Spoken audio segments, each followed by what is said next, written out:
Premier, AFL, Tasmanian Government and Lupa Health and Care. Major sponsors, of course, RACT Insurance, Wrest and ISC Sport. And our preferred partners, Bennett Petroleum, Launceston, Sharon, Wrest. And as you can see, the umpires have made their way to the middle for their warm-up. And shortly, the Launceston team will be out on the ground. Official team photos taken, of course, by Oliver Digital for all of the teams playing off in today's grand finals.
We welcome the Launceston Football Club team, the official photos taking place, and in minutes or so time, the Clarence team will enter the arena,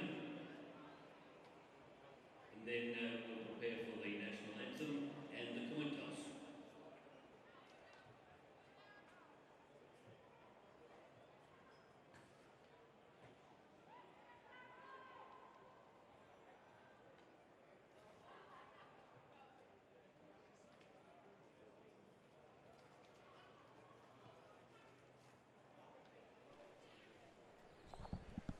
So welcome to Blunston Arena, or welcome back. Big Wrest Point TSLW Grand Final about to unfold. It is the Launceston Blues up against the Clarence Roos. I'm Damien Gill, bringing this one live to you alongside me.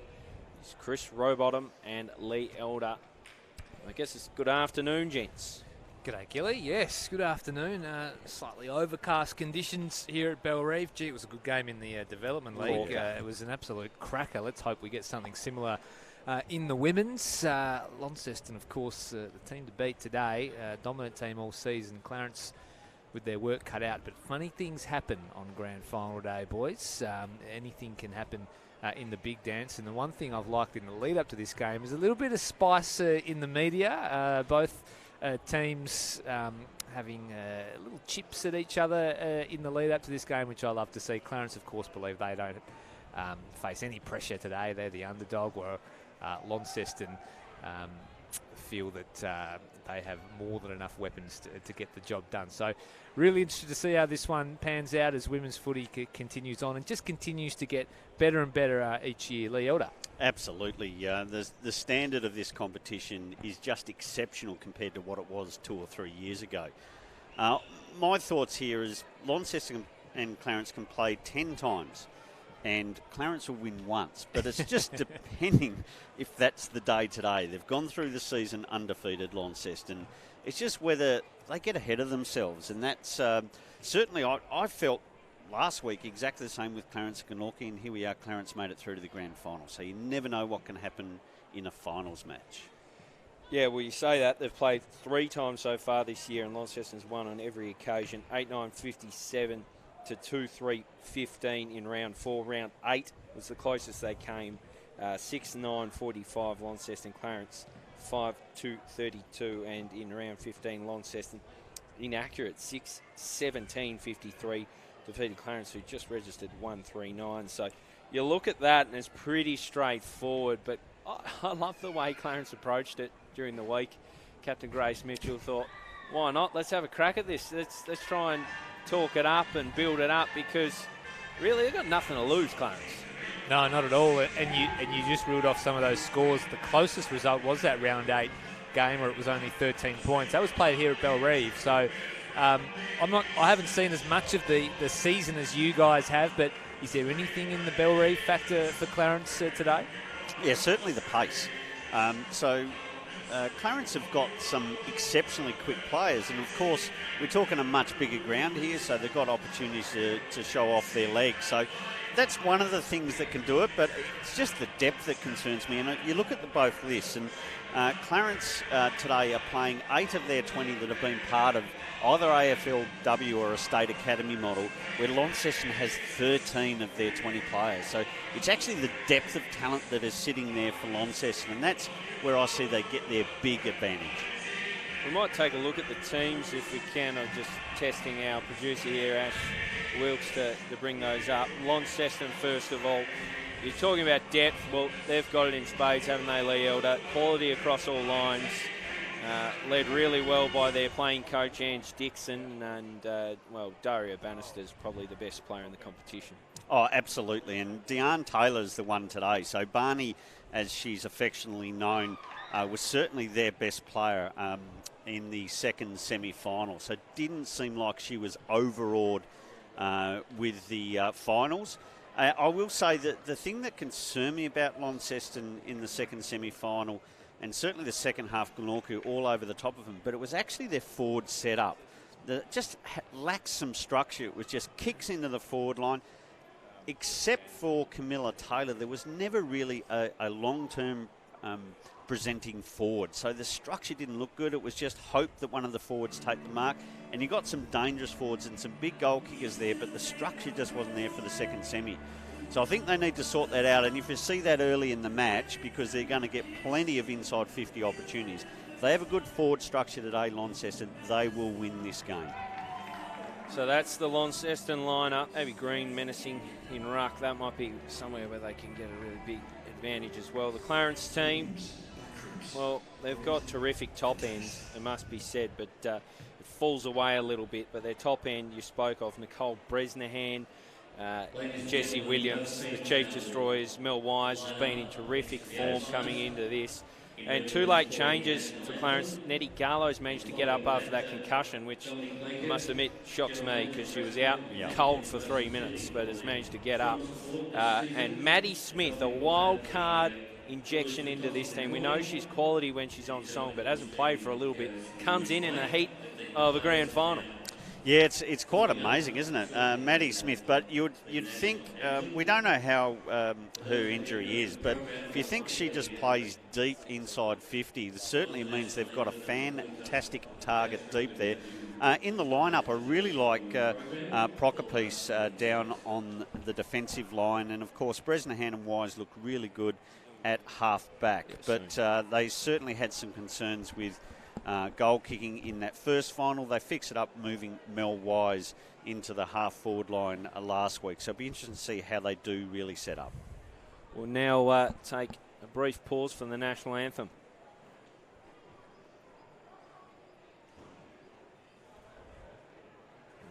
Just wait for the 2 teams to line up.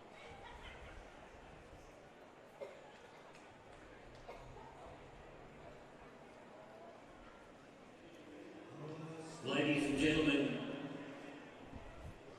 will you please be upstanding for the national anthem and county anthem?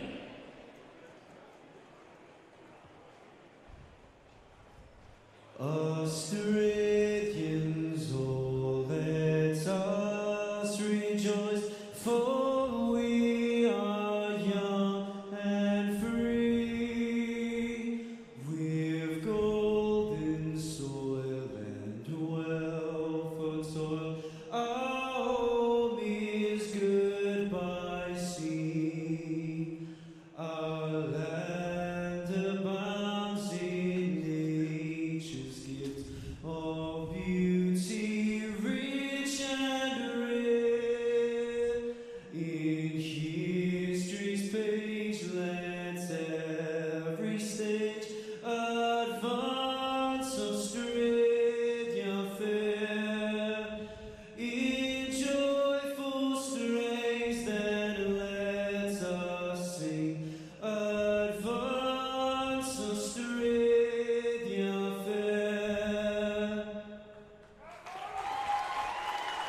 There we go. Wish I could sing like that, Damo. Yeah, only in your dreams. In addition to the commentary team today, we've got Anthony Osborne down on the boundary. Anthony, have you got us? Can't quite hear you there, sorry. 16, 18 and 26. Sorry, we'll get back to you in a second. I'm not sure what's going on. Players number 1, 14. We'll get back to Anthony in a moment. Some technical difficulties there. So the question I pose you, Lee Elder, is can Clarence kick enough goals? Because I look through leading goal kickers for the season. We look at Launceston. They have 1, 2, 3, 4, 5, 6 that have kicked double-figure goals so far this year. Clarence just 2.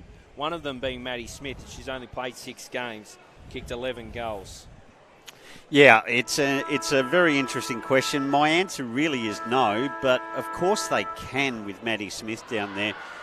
The runner today, Jacinta Limbrick, they're going to miss her forward play. There's no doubts about that. But Mel Wise has shown she can create a lot.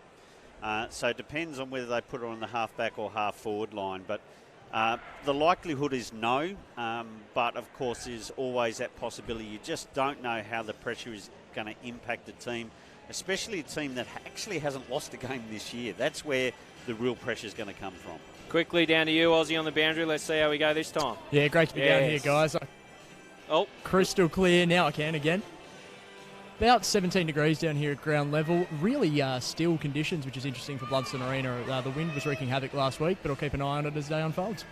thanks, Oz. Sorry we couldn't get a little bit more of you, but we'll get your insights across the day, no doubt. So we're in the middle and we're getting ready for a big grand final. Launceston, strong favourites. They've had an unblemished record so far this year, 15 straight wins, a percentage of 858, which is outrageous. Clarence, it's pretty funny to see them in the final when their record is 8 wins, 7 losses, but they just clicked at the right time to find their way into the grand final, and they've used their weapons well. Interesting to see here, Lee Eldon, Nicole Bresnahan in the middle. We've seen her off half-back in recent weeks. Yeah, there's no doubt that a bit of me time doesn't hurt in the midfield. So underway, Wrest Point TSLW grand final. Here we go. Slap down. Immediately moved out of there Launceston's way. So they break away for the first time. It's with Radford. Farmed out. Scrappy old start. Kick in board from Ange Dixon. A bouncing ball. Archer eyes it off. She's worked off the footy. Play continues. Squeeze out the ball. Just sitting back there in the hole was Taylor. She'll hit up a target, just short. Here's Garlow. Shields the footy. Forced on the boot. Sitting underneath is Haynes. This one's Libby. Hard to pick out, Chris Robon, I'll warn you already.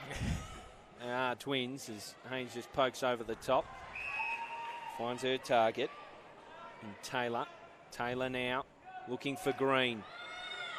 Almost finds her, just slips through the fingers. Here's Bannister, so good when it hits the deck. Farms out the ball. Garlow now, got a problem. Feeds it out, but here is Chloe Haynes. Skips around and finishes off the first. Launceston take first blood here in the TSLW Grand Final, and they mean business. Yeah, they certainly do. I will say I was a little bit worried that first entry, all of a sudden their forwards all piled in to one little group. They got all sucked in and no one stayed back on that goal line. So I was a little bit concerned of where their structure is. I think that was a little bit lucky, just the combined efforts. Let's see if they get that forward line structure right, because if they do, they're on their way to a premiership. Well, Haynes was just on the wing, wasn't she? No, that was the other one, wasn't it? Yes, seeing double. Slightly different coloured boots. Yeah, a slightly different shade of orange, I think, those boots. As we go back into the middle now, Launceston first blood, of course, but Clarence looking to work something. Green got in the way. Here goes Bresnahan through the middle of the ground, clean as ever. Let's see what she can produce as she goes inside 50. Couldn't quite hit the target. Bouncing ball. Nice pick up, though. Chance here for Clarence's first. This would be a good start. Good mark going back. Maddie Smith. She won't miss this one, even though she's on a tight angle. She'll be smart and hook around. She's good footy from Grace Mitchell in the build-up there, wasn't it? Unselfish, some would say. So clean breakaway for Clarence results in the Maddie Smith goal, and they hit straight back. Anything you can do, Launceston, we can do better. 1 straight 6 apiece. And the difference between the two forward line, that was a really good structure. A lot of space created for Maddie Smith, who actually stayed back, and as soon as they got inside 50, she was able to get a bit of separation on her opponent, and that's how Clarence is going to kick goals today. Key weapon, Maddie Smith. More of that, thanks. That's good footy at both ends of the ground. So Green in at the middle. Up against the Loams. Green. It's just kicked out of there. Onto the wing is where Jessie Williams goes to work. Over the top, Scott the target. She looks to just paddle to herself. Launceston, spilt footy. Really good tackle applied by Jessie Williams. Not known for her tackling, but that was good stuff. And it's what Clarence need to do. Put them under pressure as early as possible. So Williams, a pokey little ball. Pearce will take the juggling mark. Should get it back here. So Pearce now. Powers towards 50. It's cut off. Good defensive grab taken by Carey. She'll reset off half back. So Carey goes into the middle. Good ball. Finds Taylor.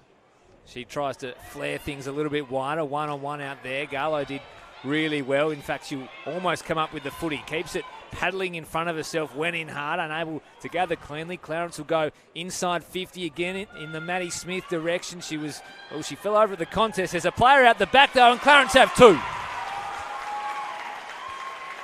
Wowee, impressive stuff and really good entry by young Procopese. She's a highly talented player. They continue to put her through the midfield even though she was named in defence, and she can be creative at any part of the ground. She's a key position height, but can also play that midfield role as she is today. So the skipper involved early, getting on the scoreboard. Had an entry earlier and now a goal. So Grace Mitchell playing a part. Backing up the shots she fired during the week. I loved it. Fantastic. We just saw there the weaponry of Clarence is that fast movement. They lead this one, the underdogs, by 1 straight kick. Out of the middle, Launceston go. Kick inside forward 50. Here's Bannister. Couldn't gather. Skittle by her. She's managed to get it out though, and out the side. She gives it to Haynes. Haynes just hits this one. It was Chloe into the woodwork. Minor score Launceston. It's been terrific footy early doors. Trailed the game by 5 points. Bresnahan along with the kick. Mel Wise the target. Flies from behind. Haynes brings it down. Kicking into a vacant 50. All Clarence. Well, they made a meal of that one. Now it's Launceston dropping off to Hill. Hill, a little pokey ball over the top. Bouncing towards goal. It'll find its way over for a boundary throw. It's that forward structure again. Launceston need to have that person in that goal square can lead up. So boundary throw in deep in the Launceston forward line, searching for their second here. Clarence with an early lead. Gee, the ruck work was just done and won. And the goal was kicked by Taylor, who just went on her own and said, well, I'll just do it myself. Camilla Taylor, she's had 3 years part of the under-18 academy. She'll continue through the Devils model. High quality, high talented player. Unfortunately missed most of the pre-season with an injury. So just starting to come back to her best form now. She's a quality young tall. That was terrific stuff, straight out of the ruck. Slapped it on the boot, and Launceston regained the lead. So these two teams just exchanging blows to start TSLW Grand Finals. We're back in the middle. One down by Thurlow. Onto it is Scott. She's always the extractor. Good tackle. I thought it was brought to a close, but it comes out. It'll end in Thurlow. She drops it down. Slapping on the boot was Thuringer. Inside 50, it was cut off by Archer. He sends it out onto the wing. It's a hard ball to gather for Harper. Manages to squeeze it out, but it goes to the opposition. Haynes having an early say. Delivers in to Bannister.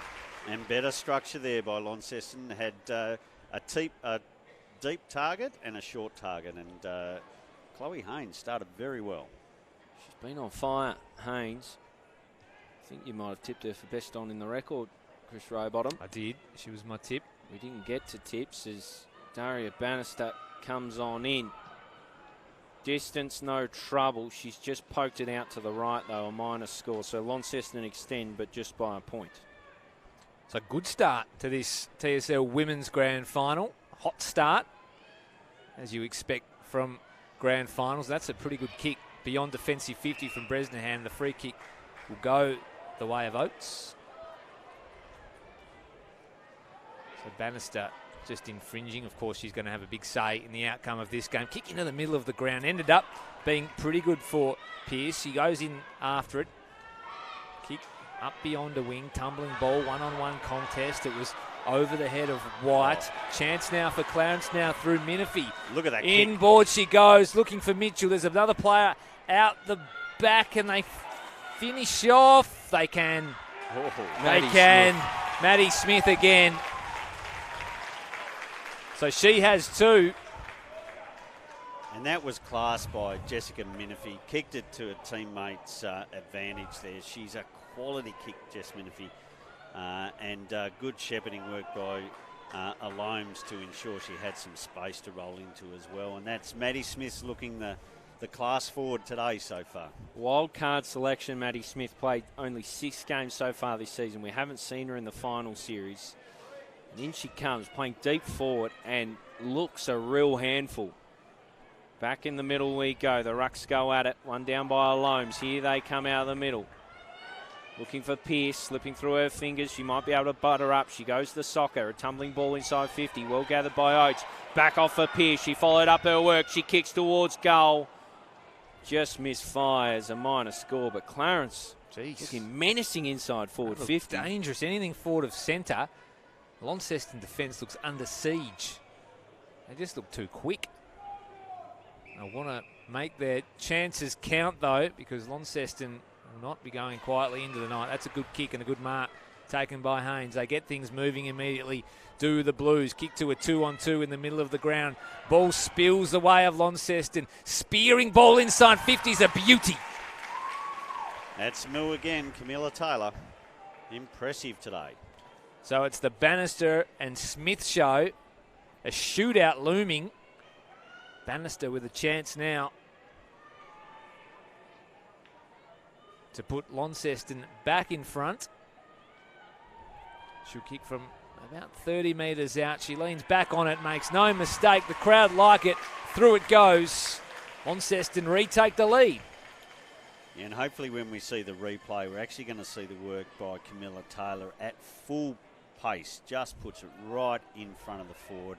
A magnificent effort. There she is, Camilla Taylor. Beautiful pass. If you kick it to advantage of a high-quality forward, normally you get the result, and they certainly did there. With people are streaming through the gates here at Blunston Arena and getting their first taste of TSLW for the year, I think they'll be pretty surprised with just how high the standard has been. This has been outstanding footy. Up it goes, Green and Alomes. Alomes won it down, streaming through the centre. That was stylish stuff off for Dixon. Dixon's handball doesn't meet its target. Cut off by Scott. Scott slaps it on the boot. Just holds up. She'll get a free kick though. Chris Kay, who's my favourite umpire going round, picks up that one. Little one inboard from Scott. She was dealt with afterwards as well. Dixon just making her presence known as the kick comes off the boot of Prockpiece and switches up to Williams. Williams inside 50 now. Haynes. So which one's that, Lee? You'll be my guide for which Haynes is which. That's Libby. That's Libby because it's down back. That's how I'll know. Haynes in the middle. Cut off nicely by Archer. She was looking for her sister too. So Archer towards 50. Wise. We haven't seen much of her just yet, which is good upside for Clarence if they can get her into it. Out for Scott. Scott gets it on the boot. Coming the other way was Radford. She was caught in a good tackle. And the man, Chris Kay, comes along and says, chuck me the footy. So Gilly's man will ball things up on the back of the square. If you're a Launceston fan, it's just punched forward. Bresnahan couldn't gather cleanly. Haynes went through, little toe poke. It eventually emerged in Blues' hands. They go forward again. Mark taken here at right half forward. It's in the hands of Sinclair. That's not a bad looking kick either. So here's Bannister, a little further out from goal this time. Where's this structure? So Bannister, such a good player, puts it into a dangerous position. Haynes was there, unable to be taken. Oh, it was a wonderful bit of roving work from Hill, who gathered the footy cleanly, streamed into an open goal and banged it home. Launceston have 4, and they extend the margin. And 3 of their goals have actually come from players actually running, so allowing the ball to go over the play and running through to the open goal. Kelsey Hill, a quality young talent, very, very quick. She's an under-17 player. Unfortunately missed the national championships this year with a finger injury. She's starting to hit good form now and be part of the state program for next year. Quality player, and her older sister's sitting at centre half back, a high-quality player too. So your move now, Clarence, as it's back in the middle again, breezing on through with Stevenson. Stylish stuff right onto the chest of Bannister, who's getting into this game. Chloe. Has Haynes free, looks for her off hands. Haynes still good enough, shakes off one, manufactures a shot. Oh, it should have been killed. There's a mark taken. And a Rattray. much better structure there. They finally had a target to kick to. So Rattray's kicked 40 goals for the season. An imposing forward in this Launceston setup. Team of the year player. March on in. Extend the advantage, and she does. Straight through the middle, and Launceston now have a handy buffer. Well, it's a high-scoring affair. 8 goals already, halfway through the first term. Straight out of the middle, both teams, and both defences under siege so far. Launceston a little bit cleaner so far, though, Lee Elder.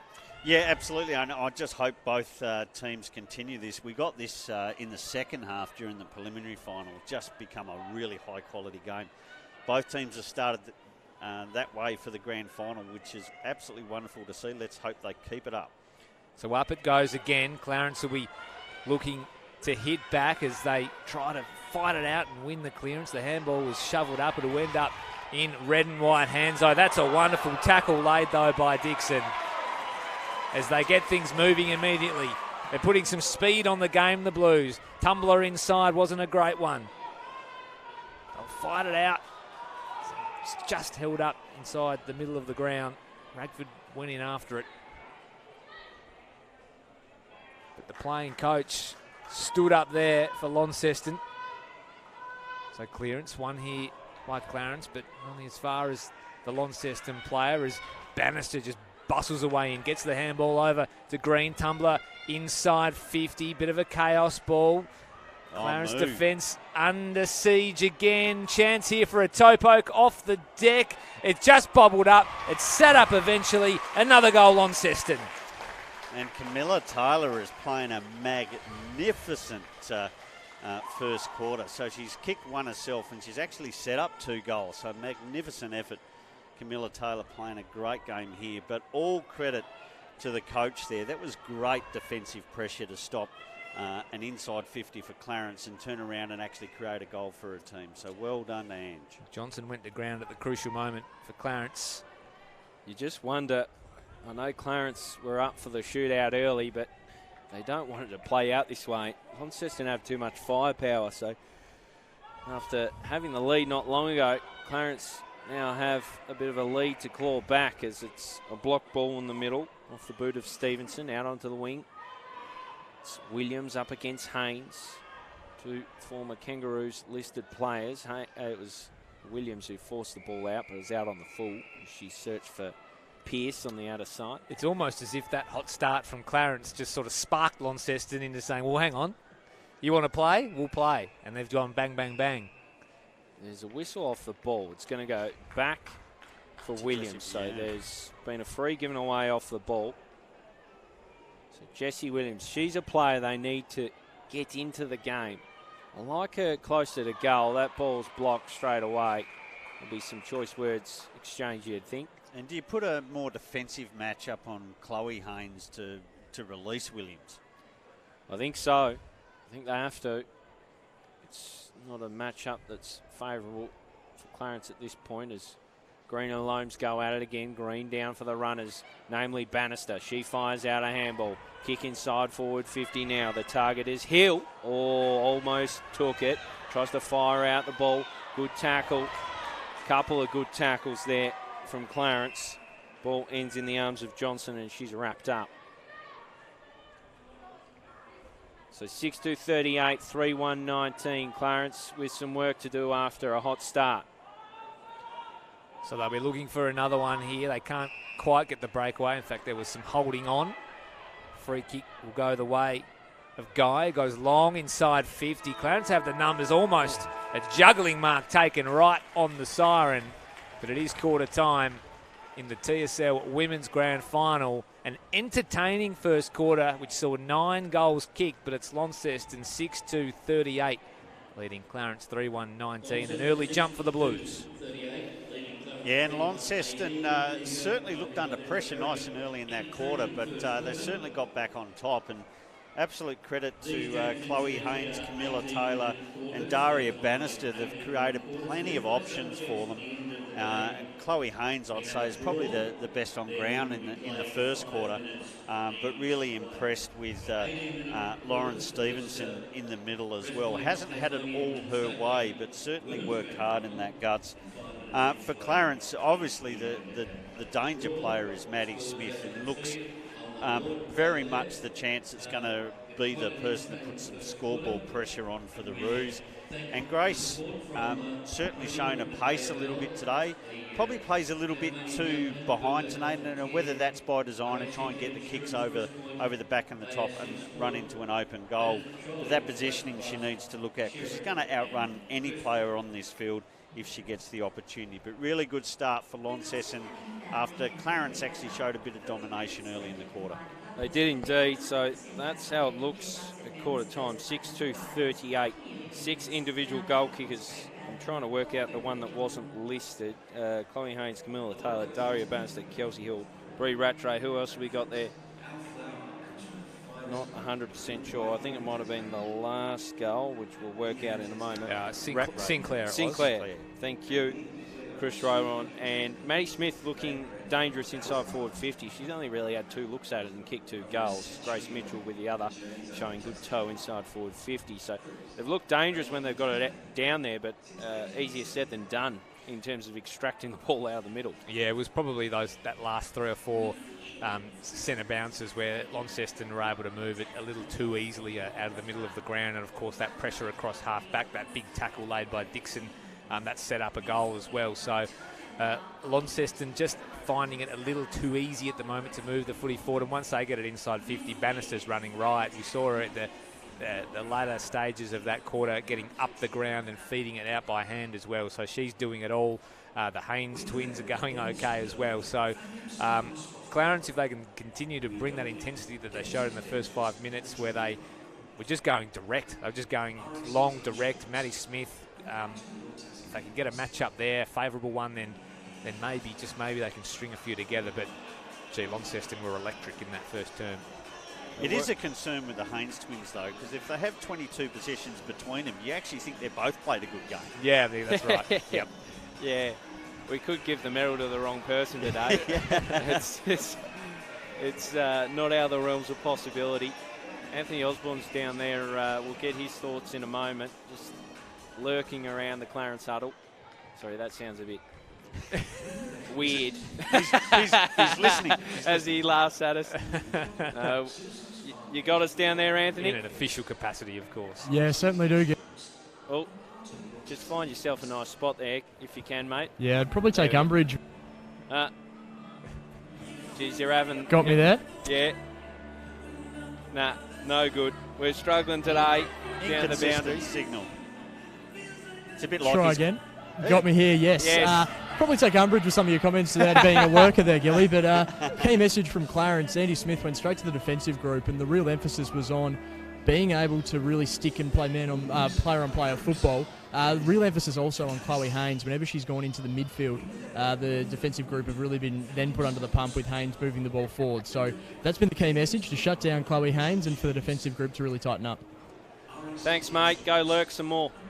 There's interesting thoughts there, Lee Elder, and reinforcing a little bit of what you were speaking about around Chloe Haynes.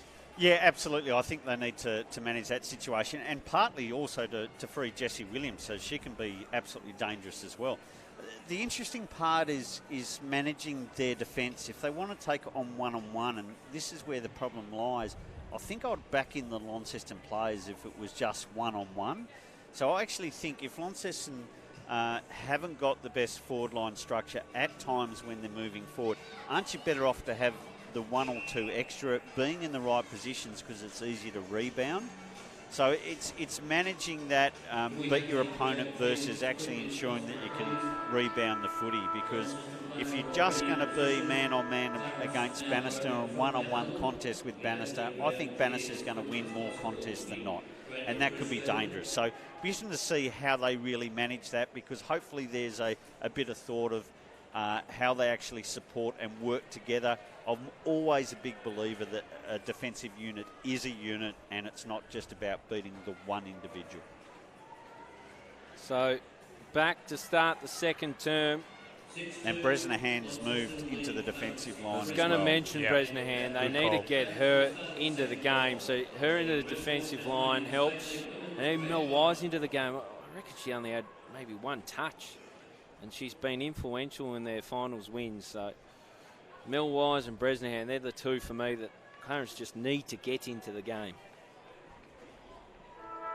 The umpire holds the ball aloft, and we get into the second term here at Blunston Arena. Alone straight down, that's better. Proc Peace throws it on the boot towards Pearce. Brings it under a spell, drops it off Scott. Goes in there, it's going to be a free kick. It will go Pearce's way. So Pearce has a free over there in Jessie Williams. They didn't see it until too late. Now with Proc Peace, inside forward 50. Oh, good kick off the chest. Here is Wise on the scene. Wise kicks the first of the second quarter. Ask and you shall receive, Gilly. Well, I did ask for more Mel Wise, and that's why. Darn good footballer, and that's exactly what Clarence needed, Chris.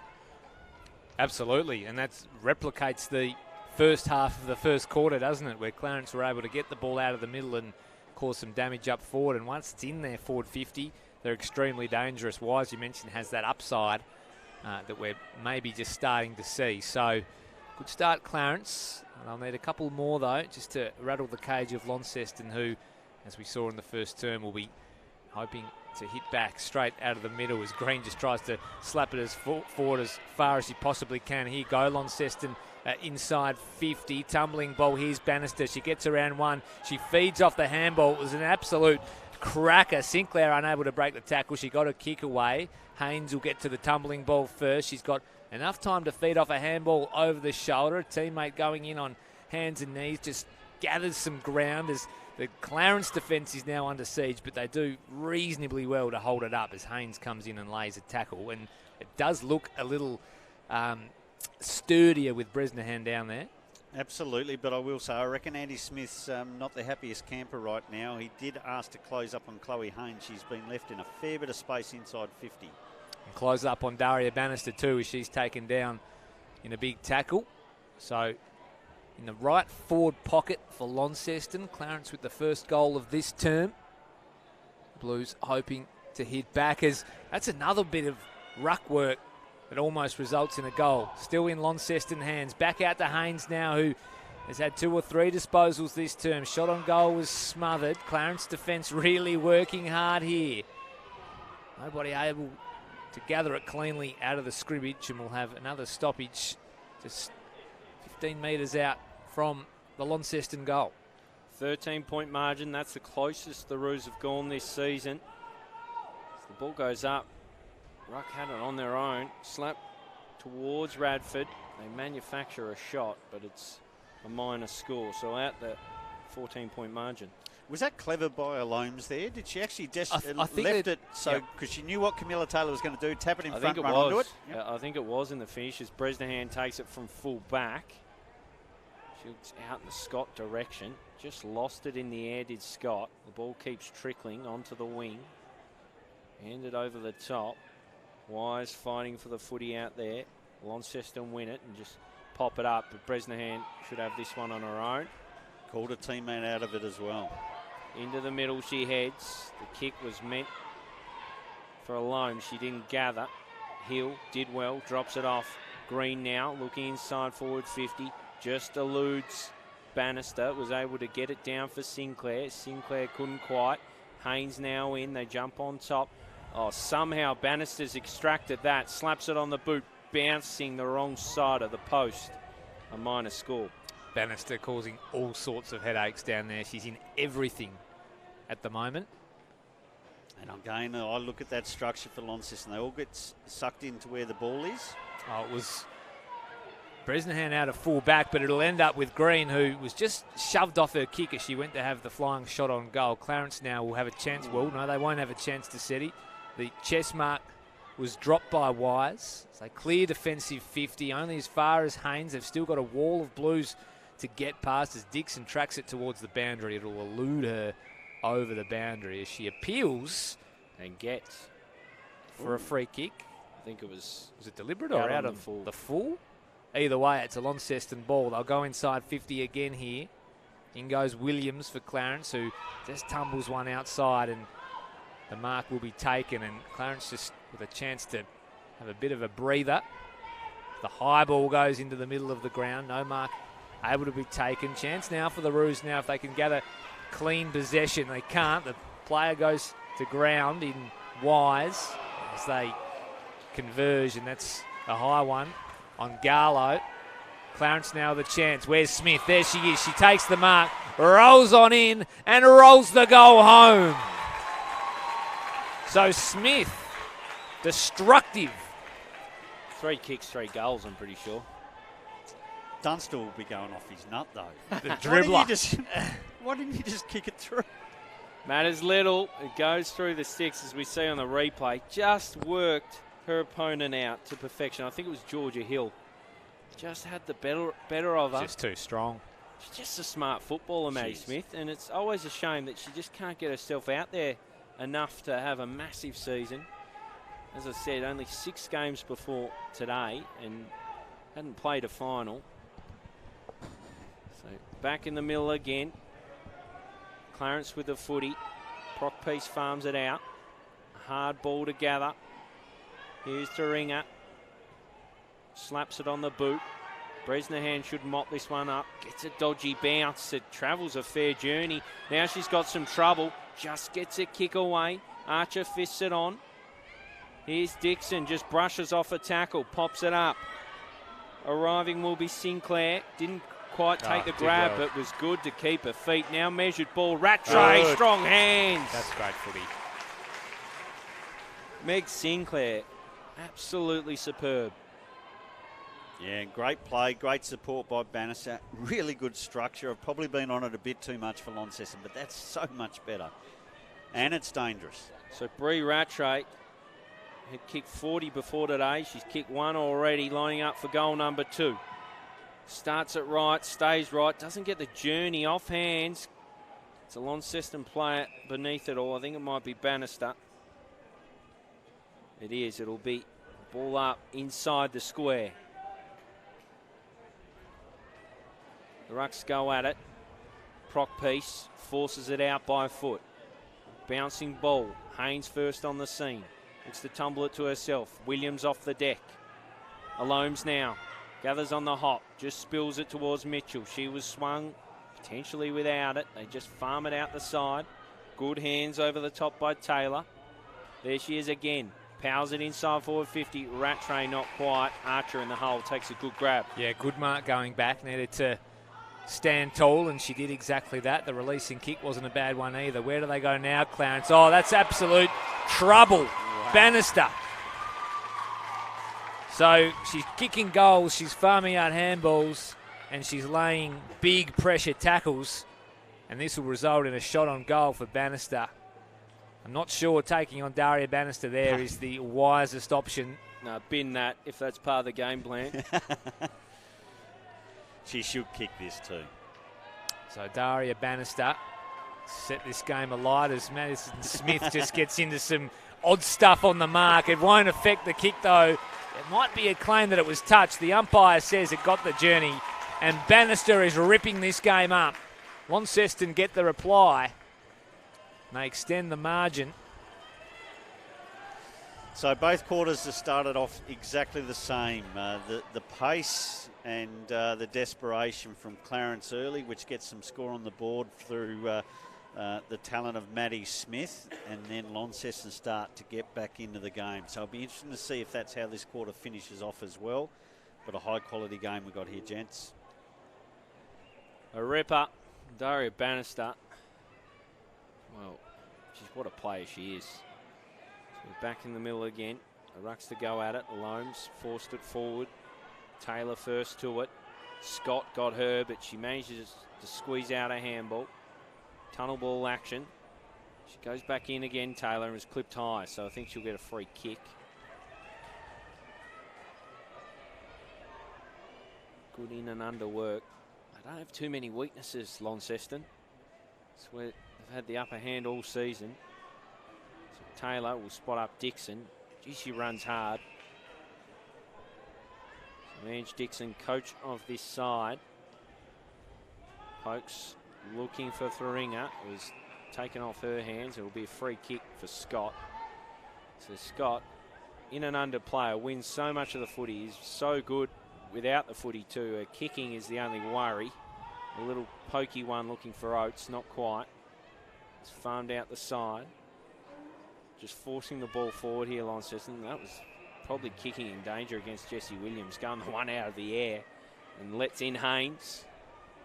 The Chloe variety. She's been prolific. Finds Thuringa, who's had a quiet start to the match. She powers this one deep. The run of Rattray came a little too early. Bannister out the back up against Bresnahan. What a matchup. Bresnahan powers out of defence. Thuringa stands and waits and takes a good grab. Was a good grab, Gilly. She marks it right half forward for Launceston. A little dinky one. Well, it eventually end up with Sinclair, who goes inside 50, looking for guess who, unable to take the mark. Bresnahan coming on through, fighting hard. Gee, she's doing a power of work at the moment down in defence. The move was made at quarter time. It's been a good one so far. So up they go, the rucks. Handball farmed out. Clarence trying to just clear defensive 50. Might have been Smith down there, who's a long way from home. So here's a ugly sort of kick outside defensive 50 for Clarence as they just go underground. Dixon will get there first. Handball over the top. Clarence holding on here. High ball towards the wing. It's just a little bit short of her teammate. Wonderful bit of work coming through from Hill. Kick inside 50 now. Clarence have the numbers. They'll need to sort it out though. Procopiece and Garlow. There's a free kick. So Procopiece just gets out of jail. She has it at right half back. Just pops one over, looking for a teammate in Harper. Unable to take the mark, but they'll move things forward here, Clarence. They're fighting and scraping and scringing to try and create something here. It's still trying to be moved forward. Umpire lets it go. Good umpiring. In Blue's hands now. Here you go, Launceston through Taylor. Too big for Haynes. Nice bit of work done down there from Archer, who just kicks into the middle of the ground. Mitchell will get there. She's got Garlow for support over the top. She opted to go into the middle of the ground. Taylor might have been held off it. Bresnahan goes through. Haynes to Haynes. In fact, it's called holding the ball. So the Launceston pressure results in a free kick. Taylor will take it. She goes to Haynes. That's Libby, mate. That is Libby.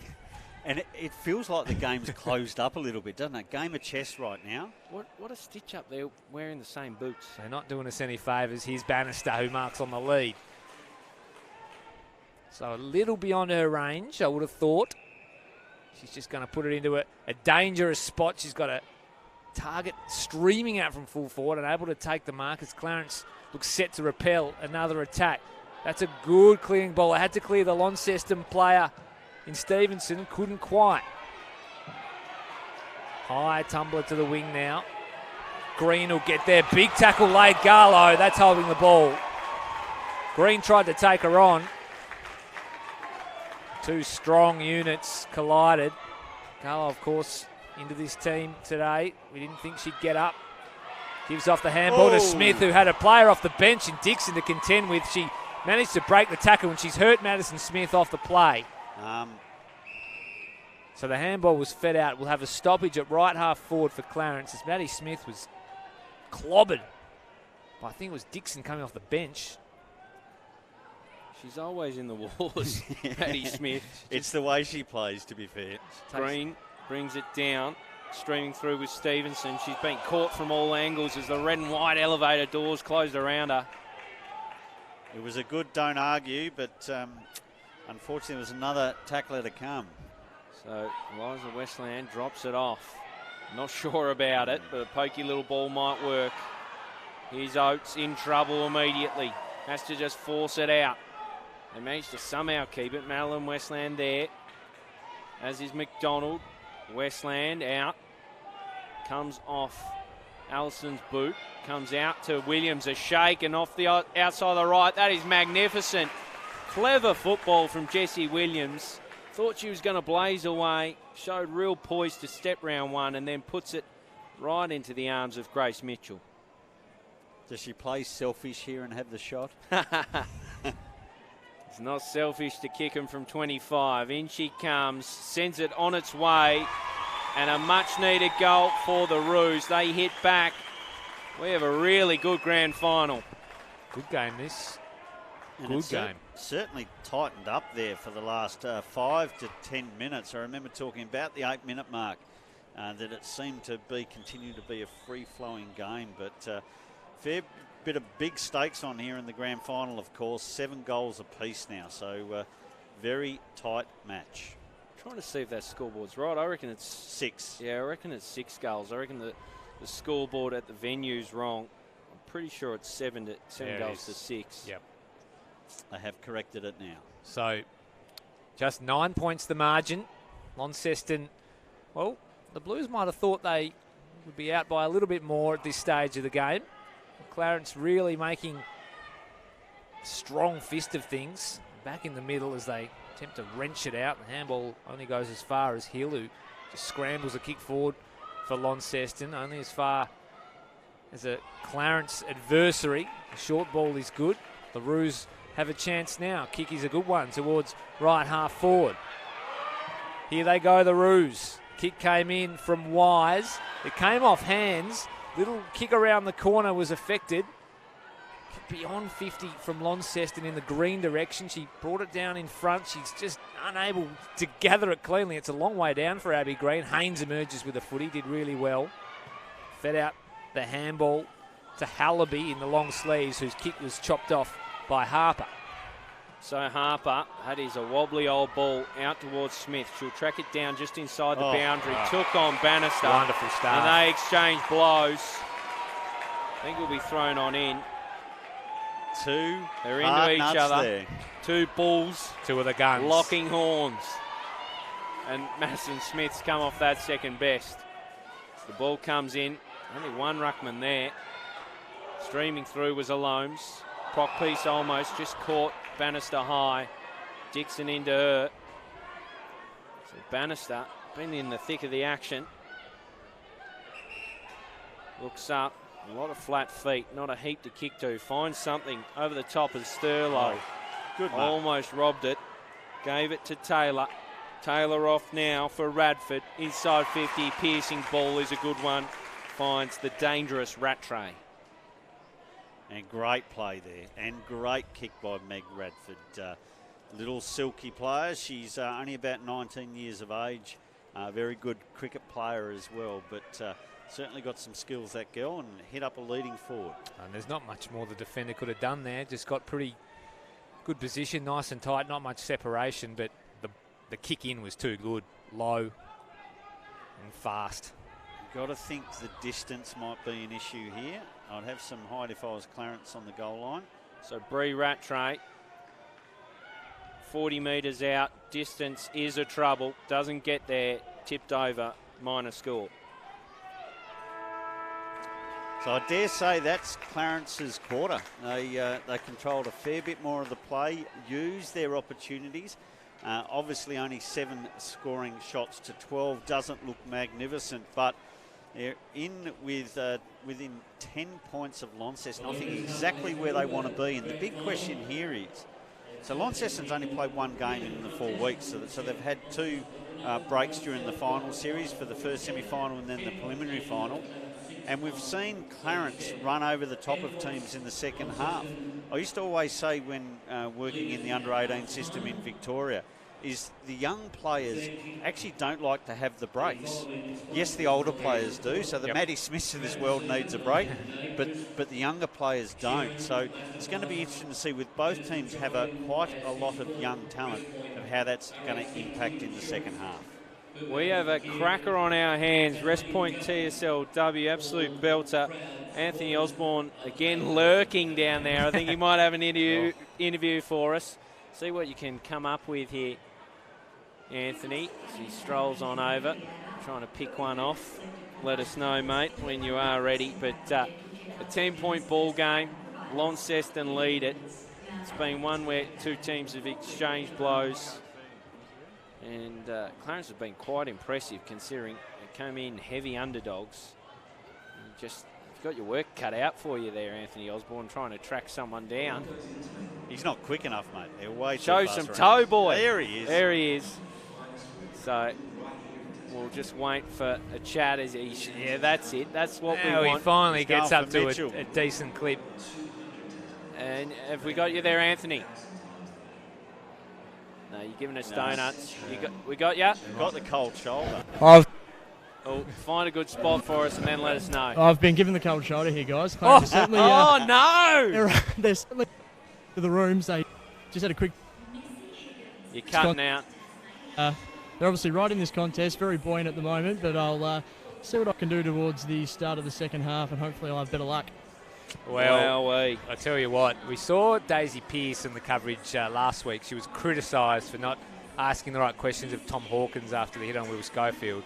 Well, Anthony Osborne, I think we have a new clubhouse leader in terms of, boundary riders needing to maybe just step up to the plate a little bit further. But At least Daisy Pearce can get the play. Of course, that's the first thing. Osborne's just been cold-shouldered. So Clarence, only 10 points adrift of Launceston. And I must say, coming into this one, I did think the margin at half-time might be a little bit more expansive to the Blues. Yeah, and I just don't know how the second half plays. Interesting to see how Maddie Smith's body is, because we've seen her actually come off twice right next to the interchange with a fair bit of soreness. So one looked like she copped a hit on the arm with the tackle from Ange and from Daria, sorry. And then the second one looked like she might have just been winded, but such an important piece for them, because she's the one that can pole on quick goals. She can indeed. That is where things are at half-time. 7-5-47 Launceston. Daria Bannister has been superb, as has Chloe Haynes. And for Clarence, Maddie Smith, well, she hasn't had a heap of footy, probably 4 touches, 3 goals. Grace Mitchell, also terrific, 2 goals. 6-1-37. 10 points the margin, all up for grabs. We'll have a break now from commentary. Stay with us. Big second half on the way.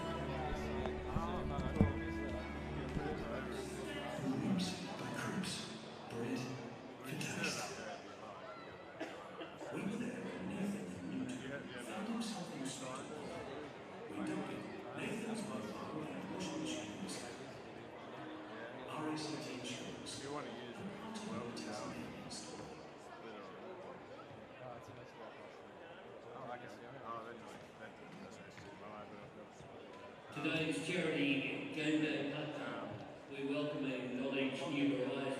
Certainly, don't they make a difference with all their people in the sport?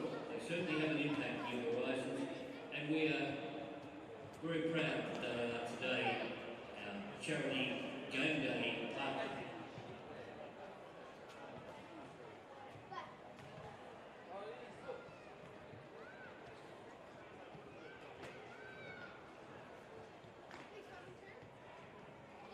Inside forward 50. Oh, Good great kick off the chest. Here is Wise on the scene. Wise kicks the first of the second quarter. Ask and you shall receive, Gilly. Ball goes up. Ruck had it on their own. Slap towards Radford.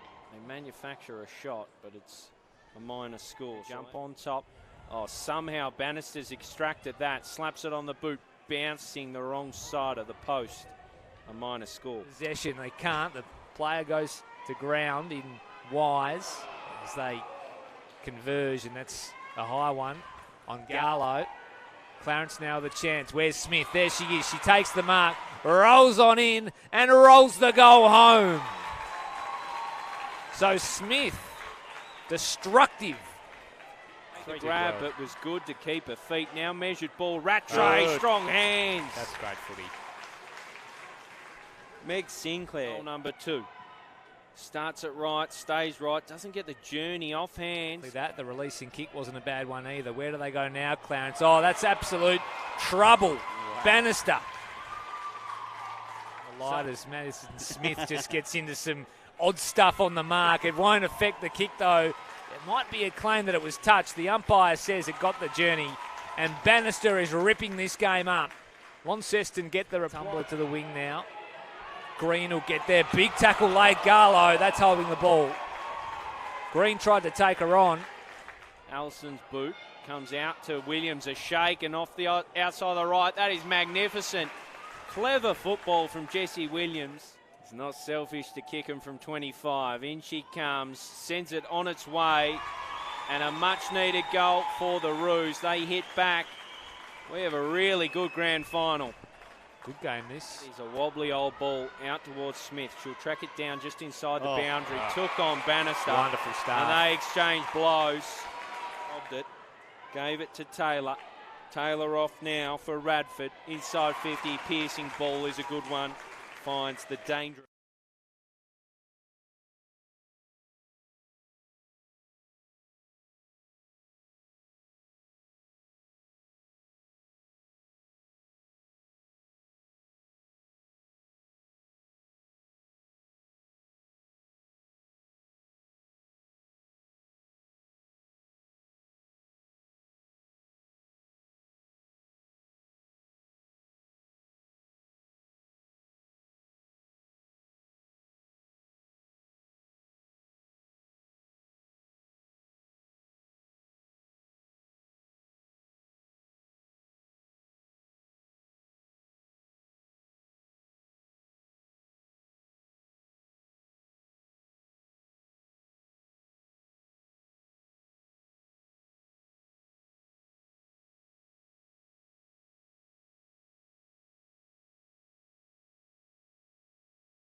So Clarence come back onto the ground. Launceston already huddling up as fans make their way off Blunston Arena.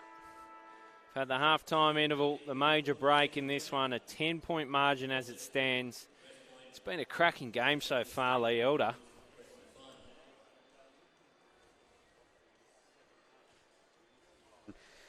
Each quarter, the start of the quarters have been all Clarence, and then Launceston have found the way to get back in. But that second quarter, Clarence just got back into it right in the last couple of minutes. So it'll be interesting to see whether they have that extra bit of run in their legs, or whether they've just got that extra match fitness. But you also know that a team can give their all and fall away at the end as well. But we'll just have to see how this one plans out. But it's been a ripper grand final so far.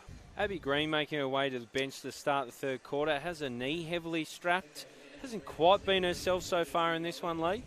Yeah, she's had a pretty big workload this year, so maybe the old body's just getting a little bit tired, resting her up and get her ready for the big last quarter. And I think you might see her, if and when she comes back on, she might spend a bit of time deep forward because she's a great target up forward as well. But certainly looks like Brooke Thurlow they've actually thrown into the ruck. They've got quite a few options, as of course Camilla Taylor's out there as well. He's played a bit of ruck, and it looks like they've actually put her on to Nettie Garlow on the wing. So that's an interesting move. Two young speedsters out there. So umpire Chris Kay ready to roll. He's the best in the business, I'm telling you right now. Ready to start the second half. And Chris Rowbottom is away somewhere, finding himself a pie. He's taken a while to get back to the commentary box. So you've got me and Lee as it stands.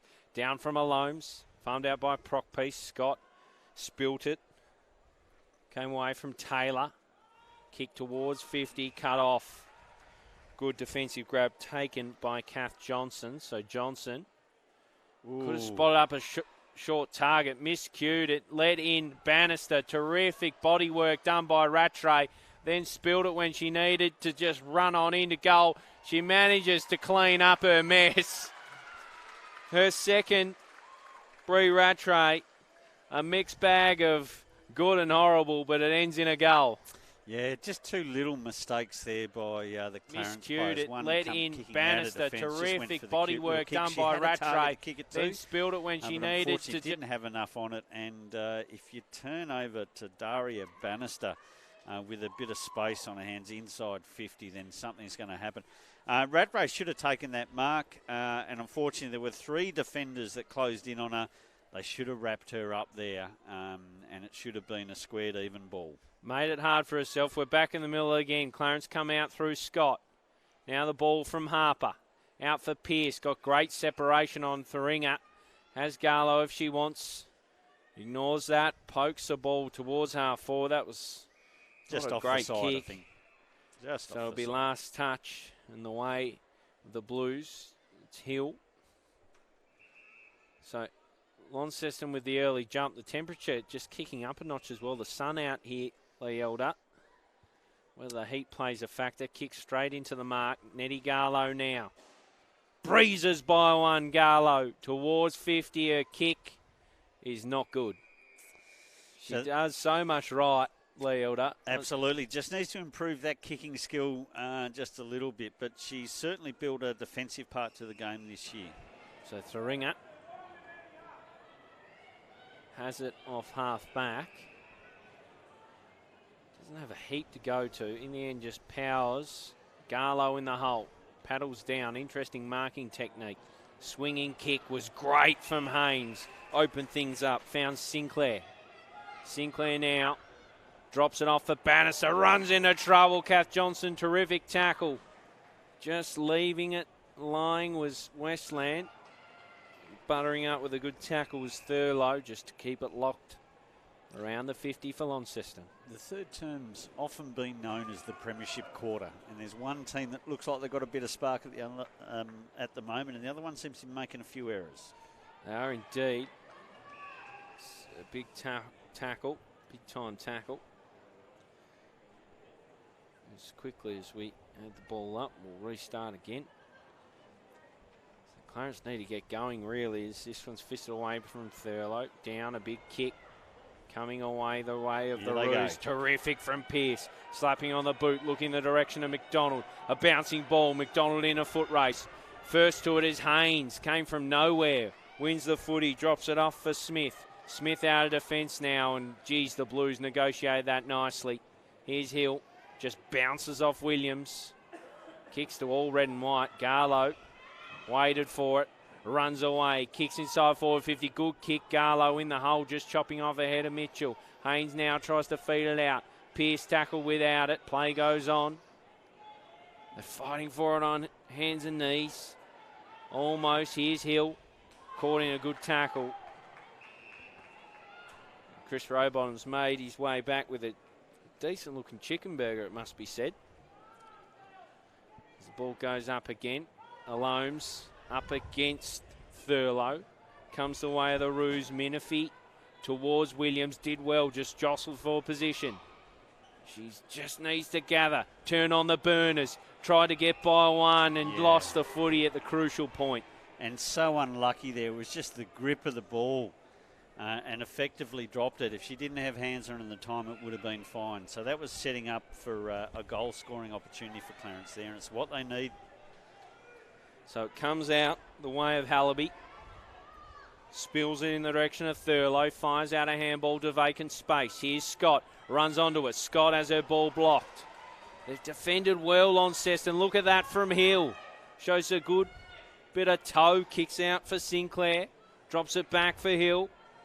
Kicking long towards 50. A vacant 50. Rattray streamed out, but collecting was Westland. Good smother applied by Bannister. Wrestling for the footy. Westland fires it out. Spills out the side. A little handball from Hallaby. Back from Thurlow to Bannister. Bresnahan makes it someone else's problem.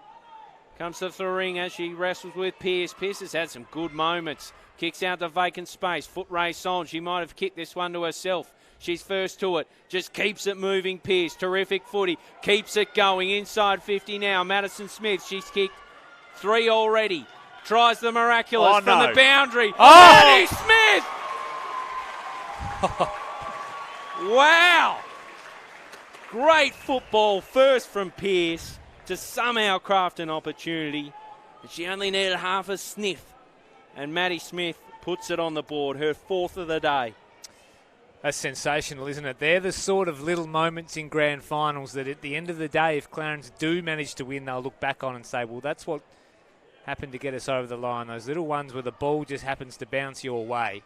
And yes, I am back on the tools. I did sneak away at half time to get something to eat. But the crowd is building here at Belrive, so the line for the kiosk was very, very long. And I got stuck about halfway in, and I had to make a judgment call, Gilly. And I said I'm going to ride it out, and I did. So here we are. But a wonderful game of footy unfolding. 10 points in at Clarence. Launceston lead. 8-5, 53 to 7-1, 43. They can extend that here, though, as they go inside 50. And guess who? Bannister. And marks on the chest. And that's the class of Lauren Stevenson as well. She looked good first quarter, but didn't get much involved in the second. But that's the class she has. A fantastic kick. Known through the academy model as one of the best intercept defenders that we'd actually seen through the program, but making away this year at Launceston in the midfield. So Bannister, this will probably test her journey a little bit as she comes on in, and just falls short. Clarence defence trying to scramble it over the line, but Launceston try to keep it in and eventually spill out of bounds in the right forward pocket for the Blues, so they're pressing. And that last Clarence goal was definitely against the flow of play. So it's something they needed to trigger themselves because Launceston just looked so assured in the third quarter. So boundary throw in, deep in attack for the Blues. Ruck work was good as it just bobbles its way towards exiting defensive 50. That's a really nice tackle laid by Garlow. Chance now for Clarence, but the ball tumbling up towards the wing will only end up as far as Smith for Launceston, who just goes inside. It was a neat kick, but just showed a little bit too much of it to the opponent. But there will be a free kick. So, geez, it was on for Clarence. It was. It's a let-off. So White will take the free kick right on centre wing. She tries to spread things wide. She was looking for Stevenson, who went back in after the footy. It was tough stuff as Garlow came in. They'll have another stoppage. The ball to be balled up by the man, Chris Kay. Up it goes. Elliston down. The fall coming through was Hallaby. Drops it into the centre to White. She coughed it up illegally. So Pearce again, she's been very good. Gutsy old ball this one. I don't mind it. Take it on. Kicking in the direction of Harper. Spills out of her hands. Haynes just pops it up, gives it some air. Comes down with snow on it. And guess who? Bannister. Away she goes. Wastes no time. Kicking towards Rattray. Collided with a couple. Ball spills out the back. It'll be all Clarence. It's Hardner. Had to weather a bit of a storm. Got it to Johnson. Tackled immediately. There's a whistle. It's going to go the way of the Roos. It's going to be a Westland ball. So got Bresnahan free. And that's where she heads Lee Elder. Seeing it before it happens. Pops it up. Looking for Jessie Williams. Wrestling with one out there. Here is Westland and Minifee. Westland gathers. Can't get it onto the boot. Slung out in a Smith tackle, and she'll get the rewarding free kick. So you just sense the next goal here is a really big one. If Clarence get it, they draw the margin back to within a kick. If Launceston get it, they skip out. See, that's why Chris Kay is the best in the business. Doesn't miss them. That was... Didn't stop Bresnahan having a crack at him. He'd already paid it. There's astute umpiring. Bresnahan ends up with the free kick. She hits the target in Williams. Yeah, again. Ooh. And now Chris Kay, Gilly's man, who he's in everything. He's the best, mate. He's paid the 50. So Jessie Williams will be marched to about the 50. And here is a genuine chance for Clarence. Maddie Smith. Oh, clever. Will be searching for this. Yeah, Bree hasn't got the distance here. So when it comes, where is Smith? She's going to be at the back of the pack. She won't be able to take the mark there. Ball spills to the front. It's going to be all locked in. So stoppage, 20 metres out from the Clarence goal. If they can find the big sticks here, you sense this Bellreeve crowd would go into raptures as Launceston work it out by hand. Haynes. Kick is a good one. Chance now for the Blues, but the tackle was laid. Handball back inside 50. They're under the pump here, the Blues defence. Tumbler outside the Procopiece, who sends a high ball deep. Where's Maddie Smith? She flew, but flew early. And the mark was taken in defence. I'm not sure why she flew in the end. She flew. She only hurt herself. She was about 6 metres off the ball and way too early. So here they come now. Launceston. Good mark. Good defensive mark. Procopiece. She's a jet, this girl. So she's been very handy so far in this grand final. Smith will get in better position here, unable to bring it to ground. Chance still for Clarence. Pearce went without it. Haynes come away with the footy. Kick into the middle of the ground. Bouncing ball now. Just tapped on cleverly. They try to work something out here. Wise. So they're fighting and scraping here, the Roos. That's a good kick inside 50, and the mark is taken. And so she'll need to pass this one. She won't make the distance here. So Lee Elder says that Pearce, well, if no one mans up, doesn't have the leg. Let's see what she's got. So Pearce sets sail for home. I tell you what, the distance wasn't a worry. The accuracy was, though, just missing to the near side. So minus score for Clarence. They go to 7-2-42. They trail Launceston 8-5-53. They're still in this game, Clarence, and they could actually have Williams and Wise, the double W's, actually lift for them as well. They haven't great had much mark, Haynes. Sorry, Lee. You're right. So Haynes out onto the wing, looking in the direction of Sinclair. Couldn't quite bring it down. Johnson with her. Good bit of work to extract that. Kicking board will find Dixon. Dixon just cools the Jets, taking the heat out of this one a little bit. She's Green offering. Hits up Green. She doesn't look right at all. Bannister coming across. Collides with Scott. Scott comes out of it better. Procopiece a little chippy ball. Out of the wing, Elliston. On her own. Wastes no time. Pokes inside. Finds Bresnahan. Bresnahan has Mitchell offering at centre half forward. We're looking in the direction of Smith, you sense. Just pops it up. Says someone catch this. Mitchell underneath it. Brought it down. Scott onto it. Pierce here we slapped go. it on the boot. Here is Smith. Bounce didn't favour her. She'll come from behind. A good tackle applied. Here's Garlow. Puts on the wheels. Garlow, the kick was found wanting. I say it every time I watch her. If only she could kick, she would be a fantastic footballer. Has so much. If only she shared the kicking prowess of her TSL men's namesake, Garlow, Garland. Long bow, but play on. Very long. Known goal kicker. So out it comes. Here is Garlow underneath the ball. Unable to affect the contest. Big tackle laid as it just bounces around it. Left half forward for the Blues. Oh, There she is scored a Garlow. try there. She's diving over the boundary line. Wow. Big tackle was She laid. saw there. Yeah, that was By in Smith. the back. Wind out of her sails, I'd say. I think she landed on the footy. That never helps things. She's been in the wars the last couple of weeks. Old Garlow. I think the breeze has picked up. I wouldn't mind getting a report from Anthony Osborne. I'm not sure whether he's down on the scene there. I'll check in. We might cross to him shortly. So ball up. Clarence's forward half of the ground. Kick out of the contest around the corner. Foot race on now as Launceston leads the charge through Taylor. She couldn't bring it under a spell. She'll see it out of bounds directly in front of the interchange benches. As they just get into it in front of the benches. The umpire isn't having any of it. He's going to pay a free kick. It's against Bresnahan for a shove in the back. Dixon sucked them in then. She did no one on the mark either. She can run forward. So Dixon gets it moving. It's looking for Sinclair. She was unable to take the mark. Handball was fed out. Big tackle laid as they just try to work things forward here. Launceston, you sense that they're hunting the footy. A goal isn't far off.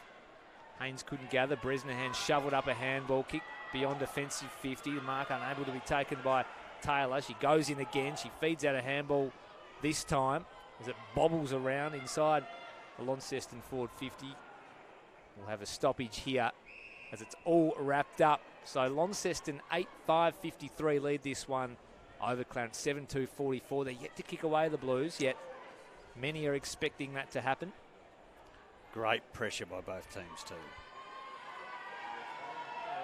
So up it goes. Alome's down, came out the side. Oates fires out a handball. Here's Bresnahan, couldn't gather.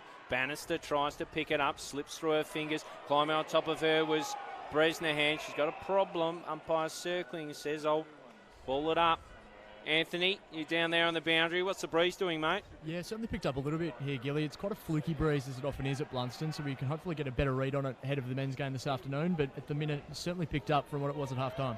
So Pierce slaps it on the boot. Bannister manufactures a shot almost. Rattray forces over and minus score. So Smith kicked the miraculous goal at the other end. Bannister trying to one-up her superstar adversary. Unable to do so on that occasion. This 10-point margin seems to be around where it's hovering. Launceston need to be desperate here too. Keep it in. 90 seconds to go. So in it comes. Bresnahan was good. Kick around the corner. Clarence have the numbers. Pierce will gather it on the bounce. She goes around the corner also. Her kick is chopped off by Dixon for Launceston. The coach, she's been good today. She'll send her team inside 50 once more. Can Haynes get underneath it and fly? She might have been held. No, there was a push out. Clarence free kick. So the defence standing strong. Bresnahan again. Ever since Bresnahan went into the defensive 50, her kick is out to a one-on-one. Her teammate had some work to do. She's done well, though, as she fights with the Launceston player in Carey. They eventually win it out, Clarence, kicking to the middle of the ground. It was Thurlow who got hands to it, unable to complete the mark. Oates went off the deck, still in the middle of the ground. It's all wrapped up. So time ticking away here in the third term. Only one more chance here. Need a clearance. So up it goes.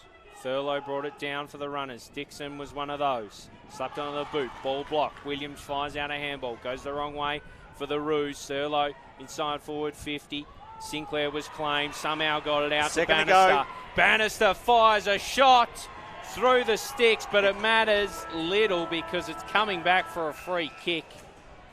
So what would have been a very handy goal to give Launceston a 16-point buffer does not count. And Launceston lead it by 10 points, a margin that has hovered for much of this game.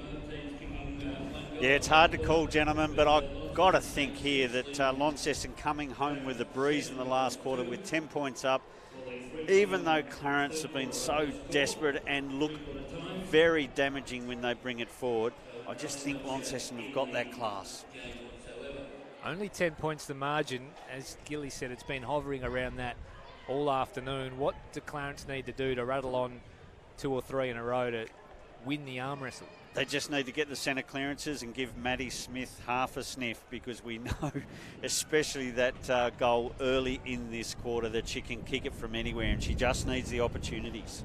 And do you just keep on keeping on with what you're doing with Bannister? Because I don't think anyone's going to stop her completely, and you're 3 quarters deep now, or do you make a change going into the last? No, look, I think both clubs would be reasonably happy with how their structure's working. I think it just actually depends on how well you bring it inside 50, and I think that's going to be the major difference in this game. We've seen Launceston, especially in the first half, not have a good structure. That's improved as the game's gone, and of course you've got that damaging factor for Clarence being Maddie Smith. She's kicked 4 goals today, and they probably need her to get up to the 6-7 mark if they're going to win the premiership today. She's looked fantastic inside forward 50, hasn't she? I mean, that's a wild card selection, a brave selection to be perfectly honest. And so far, it's paid dividends that she's kept them in the game. Even a half-fit Maddie Smith, though, is going to cause troubles, isn't she? Because she dominated the comp in years gone by. We know her strength and her physicality around the contest. If you put her one out full forward, she's going to draw a good defender at the very least, because you're not going to put on your 3rd or 4th rung defender on Maddie Smith, because she will tear you up. And she did that early on in this game, and she's shown some great flashes throughout the afternoon. How about this boundary umpire warming up for the next game? Running the headphones. I have not seen that. It's extraordinary stuff. You can't see it on camera, so largely irrelevant, but it was... Could be listening to us. He could be. If you are, give us a wave. I highly doubt you're listening to us. We've got Anthony Osborne again down there around the huddles. He's just heard a bit of Clarence. He's now going to catch a bit of Lonnie, and then we'll get an update from him, and also on that wind, because it's noticeably picked up there, Lee. I can't get a sense on it. It's sort of across the ground, but I look back towards us.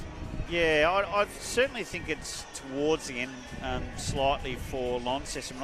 I'm trying to get a read on it by the kids kicking the footy, but it's a little bit hard to tell. So maybe it's impacting us swirling through just because we're so high, rather than affecting what's happened at ground level. So even with the umpires throwing the balls up, I'm not seeing it go in any direction, to be honest. So maybe it's not going to impact the game too much.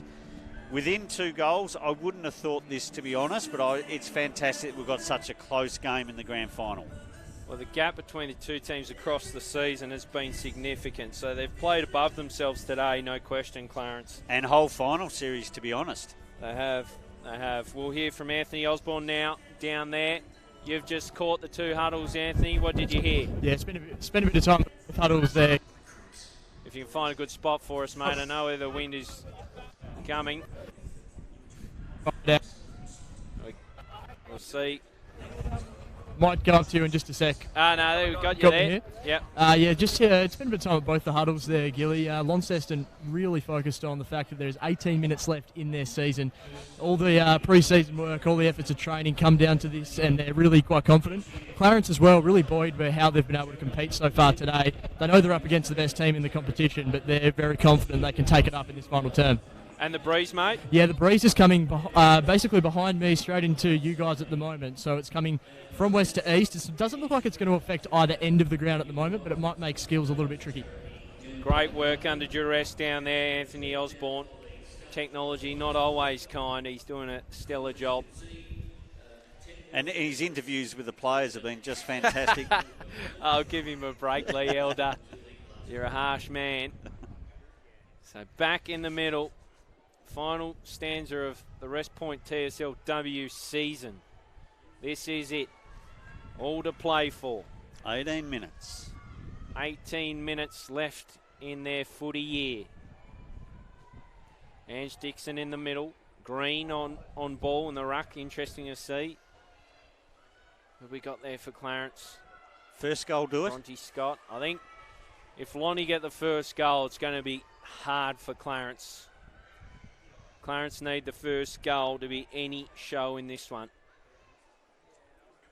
Be interesting to see if Clarence can kick a quick 2 goals to see how that pressure affects both teams. So in the middle we are. Up goes the ball. Won by Loams. Onto it first was Prockpiece, soccering, shielding the footy. Tries to fire it out to a Loams. It's going to be against her. It was a throw. So she fired it out illegally. So the kick will come high and long, looking in the direction of Radford. She couldn't bring it down, firing out a handball. They're fighting for the footy. Here's Dixon, works her way through traffic, cut through it like a hot knife through butter. Found Daria Bannister, did really well. Fantastic grab somehow. Pops it over the top. Haynes in acres of space. Garlow closes that space, but Haynes will have a look at the sticks. No, she won't. Passes off. Rattray just overshoots it for Rattray. Now with Johnson. Leads in the foot race. Johnson gathers. Shakes off a tackle. Fires out a handball to Garlow. She's ran into trouble. Garlow collided with a couple of Blues. And it will now be an opportunity through Sinclair. Just waste no time from the paint of 50. Sinclair looking for Bannister. Off hands. Away it comes through Scott. Looking out there for Elliston. Slipping through her fingers. She follows up nicely. Here's Williams. Williams paddles to herself. Has time to gather thanks to a good shepherd. Looks to shake off one. Williams kicking towards Smith. Smith has a couple to contend with. Grace takes it straight away. Drops it off out in front of Elliston. Elliston shakes off the tackle. Gets a kick away, but she'll be able to go back and take a free kick because it was high. And you're right to point out, Leo, that Grace Mitchell was in a lot of space. Maddie Smith didn't pick it out. Yeah. It was. She's been darn good. Just about close to best on. So Elliston powers long. Looking in the direction of Pearce. Over her head. Here's the ringer. Kicks it out of defence. Scott. Got a good shepherd from Bresnahan. Puts it right back in the mix. A great kick! Scott picked out her target to perfection. I think it's Harper. It is. It's Harper to line up. And this really breathes some life into the game. Start the last quarter. They need first blood. Ooh. They get first blood. Clarence draw to within 4 points. The underdogs have some moves to make just yet. Chris Rowbottom. The absolute dominant team all season and dominant in all their wins over Clarence during this year. But as we said pre-game, Gilly and Lee, grand finals throw up some funny old situations, and right now Launceston find themselves in a dogfight. 8-6-54 to 8-2-50, less than a kick in it. 9 out of 10 games. And that's right, you made that call, didn't you? This could be the one. But Launceston, you still just sense have that class. Clarence will be with their tails up though as they try to work it off half back now, the Blues. Kick into the middle of the ground. It's a one-on-one contest. Head over it sort of stuff. Handball was fed out only as far as the Blues jumper. Over the head of Bannister, who's going to play a big role in this final term. Laid the big tackle. Kick came out from Wise. Over the head of a teammate in Elliston. Forward they go, Clarence. Couldn't quite get it to roll. Still in red and white hands. Slung off a kick as it goes inside 50. Chance now for Smith, who's lurking around the back. Her opponent manages to just guide it over the boundary. Carey Gee, a goal here would be massive. Elliston's done some really nice stuff to start this quarter. Been pretty quiet across the four quarters, but this one in particular, she's lifted her work rate. So boundary throw in, deep inside 50 for Clarence, who've got a whistle. Which way is it going to go? No, I think it's going to be... Or it's going to be thrown in again. So that breeze probably affecting things. Yeah, Anthony said that it's blowing across the ground. It seems that way, doesn't it? So when it comes again, tap out was won convincingly. Launceston will clear defensive 50. It was off the chest of Taylor, who had Garlow for company. Handball was fed out. Hill will get there first. Throws it on the boot as two Clarence players in good position. They pick it up through Archer inside 50. Goal here would be massive, as you said, Gilly. The race is led by Taylor for Launceston. Tried to work it out with Churinga. Paddled forward in the direction of a teammate. Clarence unable to get boots of ball. Smith there lurking. Got the tackle. Went again, but the Blues will clear. The sanctuary of the boundary line will be found. And they hang on for dear life, the Blues. So at the moment, Clarence have got all their numbers protecting the ball to stay inside 50, and Launceston put all their numbers deep inside 50 in defence. That's a recipe for just waiting for the goal to happen. So I don't know whether that's by structure or just happened itself, but it doesn't look good for Launceston if they keep that structure up, because who have they got to go to?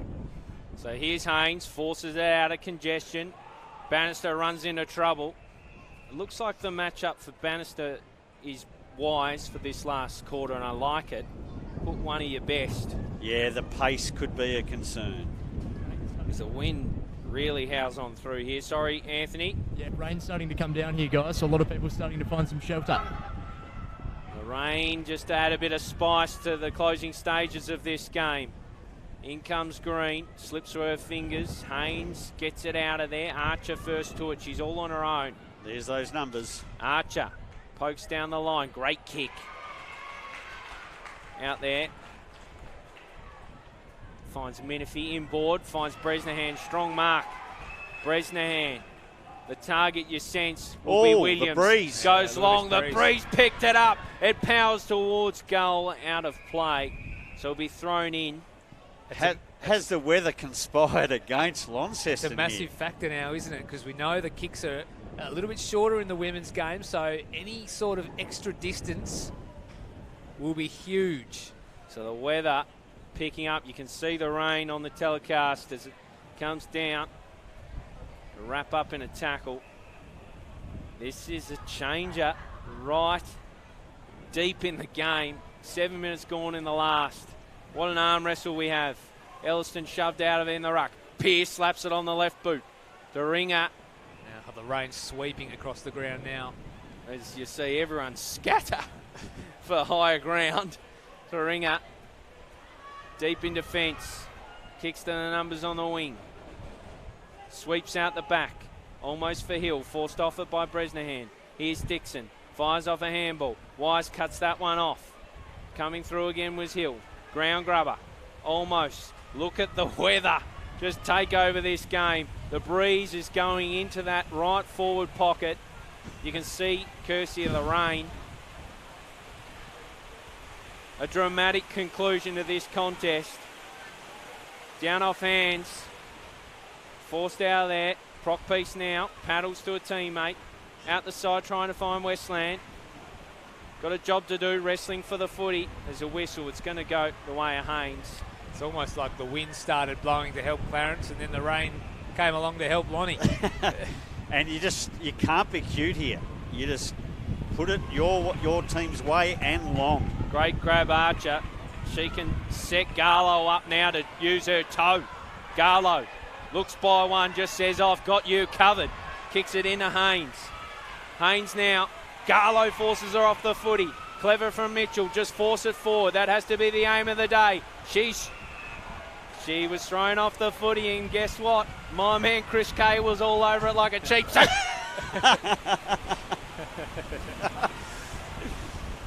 Rain absolutely hammering down at Belrive. Grace Mitchell, the skipper, inside 50. Over the back. It's off hands. This would be a massive, massive moment for Clarence. Unable to get boots of ball. Manny! Chance still. Oh, Manny no. Smith off the deck. Minor score, 3 points the margin. Wow. The greasy and slippery footy eluded her. We are 9.5 minutes deep into the final term. The rain is tumbling down. Launceston unable to take clean possession inside defensive 50. They go in after it. They feed it out by hand. There goes the kick. It's all Clarence though. Mark unable to be taken. Had time though, did Elliston. Out it comes out the back to Archer. Sends it inside 50. Can anyone take a mark for Clarence? It's off hands. Umpire Williams blows the whistle. Yeah. And there's a free kick to Jesse Williams. Still a hard kick in these conditions. It can go anywhere. A chance to put Clarence remarkably in front. With the breeze. The conditions here. Now, it might look like she's only 30-odd metres out, but I tell you, the wind is howling across, the rain is falling. Hard to kick. Heavy legs on a heavy track. This is tougher than it looks for Jessie Williams. She comes on in. She's kicked it. And she's nailed it. Jessie Williams puts Clarence in front. A boil over could be about to occur of the biggest proportion here at Bellerive Oval. As the rain hammers down, Clarence take the lead, 9-3-57, a Launceston 8-6-54. Doomsday stuff for the Blues. How you going down there, Anthony? It is absolutely bucketing here, Damien. I'm just down, actually bunkered down near the Clarence bench, and it is raining cats and dogs. Underdogs. Raining cats and underdogs. And it looks like Launceston got one too many in the middle, and they haven't got enough in defence, so they get a warning, or... Geez, they were very lucky here. They get the warning. They are lucky, Lee Elder. Ooh.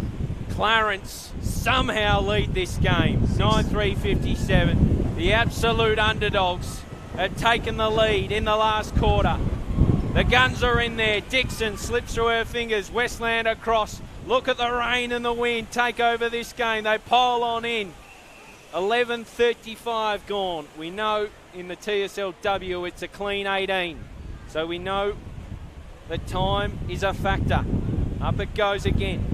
Slapped down. Helped out of there by Harper. Out to vacant space. First to it was Launceston through Stevenson. Couldn't gather. Hill across. Gathers. Fires out a handball. Garlow across. Clipped her high. It was Guy. So Guy to settle the nerves. Find a free in Stevenson. Kick short of her, but she has nothing yes, but time. that is a free kick. A free kick and a silly one off the ball given from Hill. And She's could be chirping close to Garlow. 50. It's definitely 50 if she doesn't get back quick. She wasn't. Geez, there's no love lost there between that pairing. So Garlow now from centre wing. Kicks in the direction of Pearce. Bouncing towards her. Skittles away. And it's going to be a Launceston ball last touch. So Launceston are going to, well, they're going to need to just move it forward at all costs because it is wet and windy as Garlow goes to ground. The mark was missed. And that's a free kick the other way. Oh, no. Just off hands, I think. So 13 gone, 5 minutes, Chris Robonner. So we wondered about that tension. It's there now. They've only got 5 minutes. For us? Yeah, Andy Smith just charged down to the interchange bench. Plenty of noise from the Clarence interchange here. They're cheering every single kick. Thanks, Anthony. As the ball sprays out the back. Haynes now fires out a handball. Bannister, she's gone out of the game a little bit. What can she do? Kicks it straight down the spine. Archer, she's been huge this last term. And settled play there. She just relaxed, looked for the best kicker. Found Wise. Wise over the top. Bresnahan. Spills the mark. Paddles to herself. Held without it. I've lost my sound there. Ash, our producer. Can't hear myself. Thank you. As Bresnahan gets a free kick. Bresnahan, little one, looking for Scott. Got hands to it. That was important. That's out in the full. That is going to be a Launceston ball. So it was Harper. Just clipped her foot. No, they're just going to converge. Yep, so it's a Hill ball, and she's going off on a strange angle. So Hill to bring it back in. 4 minutes to run. Puts it up, holds up in the wind. Off hands. Good tackle from Archer. Coming through his Bannister. Desperate stuff now. Smith trying hard. They battle. Bresnahan locking it in. 3.5 minutes, Chris Rowbottom. Huge scenes here. Clarence with a 3-point advantage, the biggest of underdogs. All they need to do is hang on. Will we see a late twist? It's moved forward in the Clarence direction now. Launceston have the numbers. Pearce goes in after it. Chiringa's there as well. Hill emerges with the footy. Kick into the middle of the ground. They can't clear halfway, the Blues. They need to get something happening. Free and now kick. Clarence will have the ball. Front on contact, I think, that one. And great courage from a player who is under 16 this year, and Amy Procopese. Clever from Bresnahan. Took her time. That's might only be 10 seconds, but it's 10 seconds close. She'll to want to go long. We're just going to try and milk some clock here as the mark was initially fumbled by Wise. She was tackled, but got her kick away in the end. High ball to half forward. Chance now for Launceston perhaps. Garlow comes in. Couldn't complete the mark. Juggles it forward. Kept it moving. Players will converge. Garlow goes in again. She's all wrapped up. As Haynes lays the tackle, and time becoming a serious enemy of the Lonnie Football Club here. A boil over for the ages is brewing at Bellerive. Rucks go at it. Green got the better of it. Slap forward in the Clarence direction. Haynes with the toe poke off the deck. Bannister's been enormous. Couldn't clear it.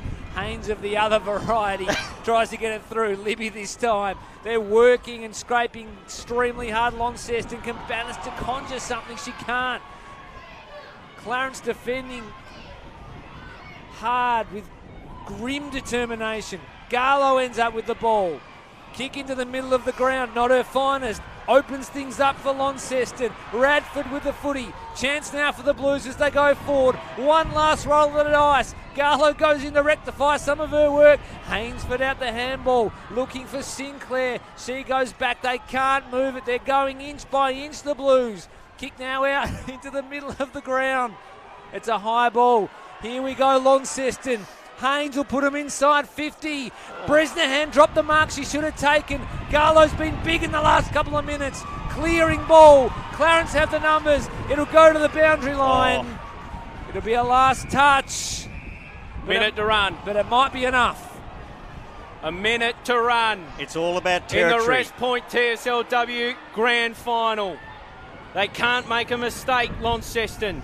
The kick from Hill invites a pack. Bresnahan onto it first, slapping onto the boot. Blocked by Haynes. Bresnahan goes in again. Claimed it a tackle. She'll keep it locked in there and soak valuable seconds off the clock. What a game of footy. 30 seconds to go. 30 seconds left in the season. Who will be the premier? Scott out of the middle. Fires it out. Harper couldn't get to it. Haynes almost. Bresnahan shielding it. Kicks it. Looking for Williams. Bounces short of the ringer. There is Williams. Forces it towards 50. 15 seconds to tick. 14, 13. The kick out of defence finds Haynes. Has to be absolutely perfect. Kicks forward. Almost for Bresnahan. Here's Westland slapping on the boot. 3 seconds to go. Kicking towards 50. Taylor has to be clean and find a target. The siren's down! Oh, wow. What an upset! Clarence, underdogs, haven't got near Launceston all season, somehow win in an absolute boil over in the TSLW Grand Final. Is Grace Mitchell a genius? Well, it all started back in Tuesday, and it culminates with the most unlikely of victories on Saturday. 3-point victors, Clarence. You put it perfectly, Gilly. Launceston have dominated Clarence all season. And on the biggest stage, on their home ground, Clarence will be crowned premiers. Lee Elder, you've got your head in your hands. You can't believe it. What an unbelievable and extraordinary finish. They shouldn't have won the preliminary final, let alone the grand final. A remarkable effort, and it was the post desperation. There was a little bit of luck. that win coming in the last quarter certainly put Launceston in the back foot. But I will say, if you look at that Launceston structure in that last quarter, they really went the defensive mode. Now, whether that's what the players decided to do or that was the plan, it just looked like they were never going to get it outside Clarence's inside 50. But what a remarkable game of footy to get yourself in that position. Launceston, the regular season, 15 wins, no losses, a percentage of 858. The closest they got was within 13 points in round 8. No one could have seen this coming. Clarence, the regular season, finished 8 wins and 7 losses. Launceston had 6 players that have kicked over 10 goals this season. Clarence only 2. But on the big occasion, the big stage, they found a way. It hovered around 10 points for most of the game. And in the last quarter, in what was a real scrap and conditions, it has to be said, they timed it very, very nicely for the Roos. The sun's out now, isn't it? And the rain has stopped. The sun's out, and Launceston, they'd be gutted. Absolutely gutted. They have dominated this season, but they didn't dominate the grand final. Clarence came with a plan. The wildcard selection of Maddie Smith, I'd be surprised if she doesn't collect the medal. She was terrific. She has to. And they win it in one of the great boilovers I've seen. And I would say that she almost deserves the medal for that one goal that ended up being the lead. Anthony? Premiership player Jessie Williams, guys. Obviously a huge finish down here. Jessie, congratulations on the win. How does it feel? Thank you very much. Actually unbelievable. That nothing beats that feel. I'm pretty lucky. That's now 2 for 2 in my career. Better not get too used to it maybe, but obviously came into this game as really rank outsiders, it must be said. Launceston's such a good team. Did you have belief the whole way through? Oh, definitely. We've got an amazing bunch of girls. I mean, we knew, but from the start, we've made such a good team. We're so united, despite going from Nicole being AFLW stand to girls who've never played footy before. So I think from the beginning of the year, it was just about doing our thing, worrying about our process, and we get the results, but we've got to believe in us. Congratulations and enjoy it. Thank you. Well done there, Tone. Yeah, Jessie Williams, who did some good things throughout the day. She didn't take the game by the scruff of the neck, or she won't be probably in the best 2 or 3 players for Clarence, but she did enough, and that's sort of the kind of day it was though for Clarence, wasn't it? They just had contributors everywhere. No huge standouts, Maddie Smith maybe aside, but I thought the move of Bresnahan in defence after quarter time was massive. She was a cool head. She took some goal-saving marks, laid some tackles, and was clean out of defence. I thought Prokopich was really, really good as well. Highly talented player. And I think Georgia Alomes too. Yeah, just in the ruck. Yeah, battled really well in that. I don't think anyone would have thought as her as a ruckman would actually make her a superstar, but she's now a premiership ruckman. Yep, absolutely. So Clarence premiers, after Launceston couldn't have done much more during the regular season, and gee, they led this game at times as well and looked at quarter time to be the team to beat. Clarence though, geez, they stuck in, and well, with a little bit of help from the weather gods as well, that just turned on the wind at the absolute perfect moment for them. The ball was stuck in the Clarence forward 50. Launceston are unable to get it past halfway against that tough breeze. And look, I must admit, I'm absolutely wrapped for the Clarence players, but I'm also feeling for the Launceston players. Heartbreaking. A remarkable season. You went through the stats before, Gilly, and they must be absolutely gutted now. Yeah, that is one of the great boilovers. I don't think anyone coming to the foot, I don't even reckon the Clarence girls expected that coming to the footy today, if they're really honest with themselves. 9 out of 10. Yeah. Well, Grace Mitchell on Tuesday, as we said, even we think it might be mind games now, but even she said that all the pressure's on Launceston. We're here with nothing to lose. And they had nothing to lose and everything to gain, and gain a premiership they did. Wonderful stuff from the Clarence girls, who are soaking it up as we speak. The Launceston girls are a dejected bunch out there. They just, well, they haven't felt this way all season. They haven't been on the receiving end of a loss.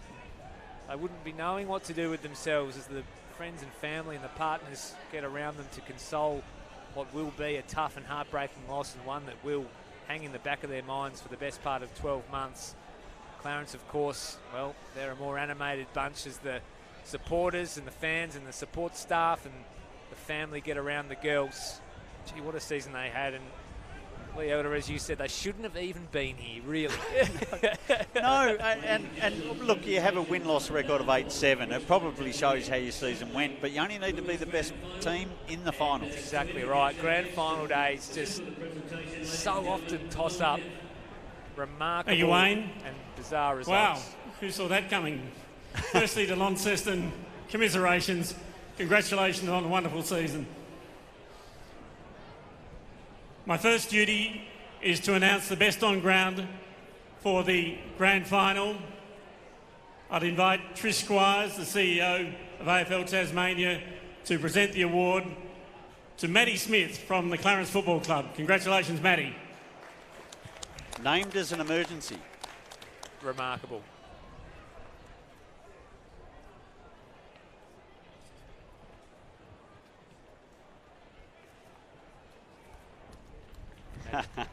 Nice touch. Well done, Maddie. Best of field in the grand final. Would you like to say a few words? Thanks, Lonnie. You've been the benchmark all year, but it definitely doesn't matter. You've got to be in it to win it, I guess. Go the Rose. Wow. There you go. Okay. Well done, Maddie. Maddie Smith voted best of field. Time to present the medals to the premiers, the Clarence Football Club. Number 3, Madeline Westland.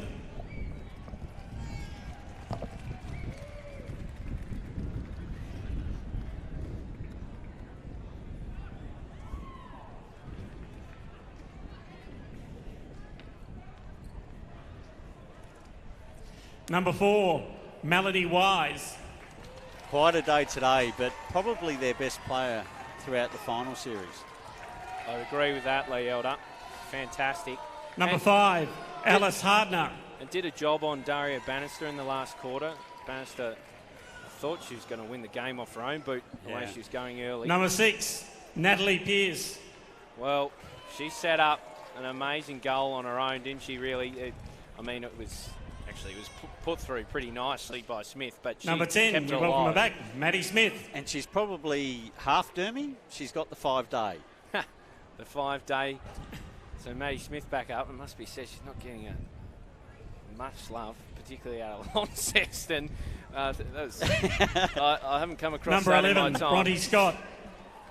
Usually you get the, fantastic, you didn't deserve to go down, but whack in between the eyes. In some ways, sort Number of refreshing, 12, I guess. Megan Harper. Bronte Scott, a terrific player in this setup, Leota. Yeah, it does all extractor. the hard things, yep.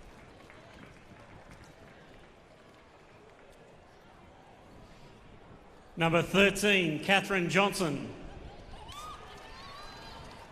Kath Johnson had her hands full at different stages today, didn't she? Certainly Dealing did. with a dangerous rat rate.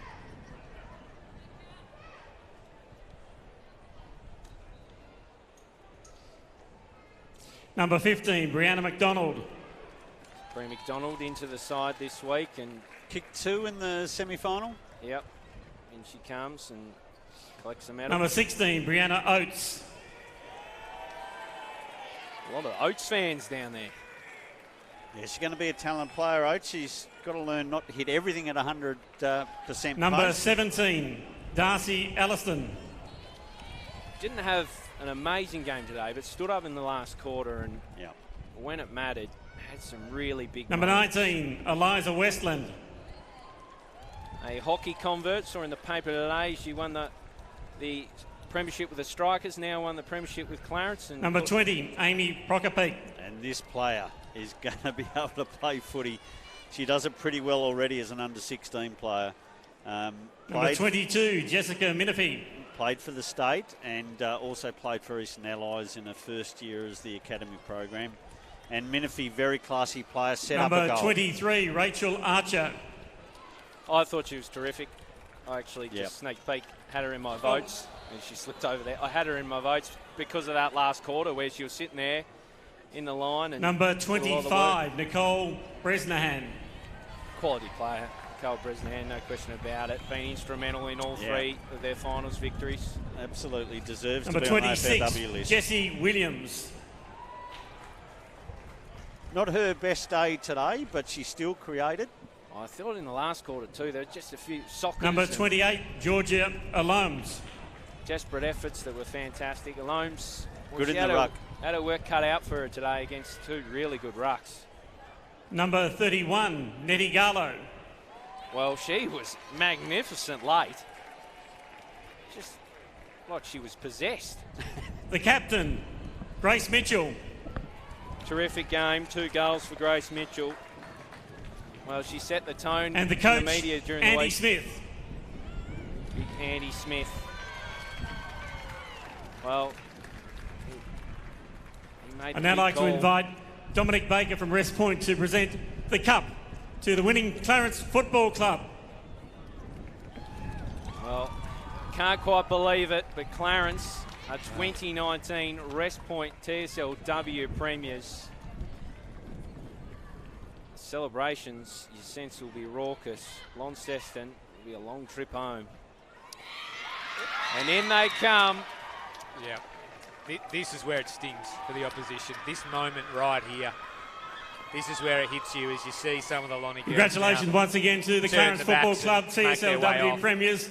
Next up, we have the TSL Grand Final between Launceston, North Launceston and Lauderdale. So far, we've had 2 absolute belters.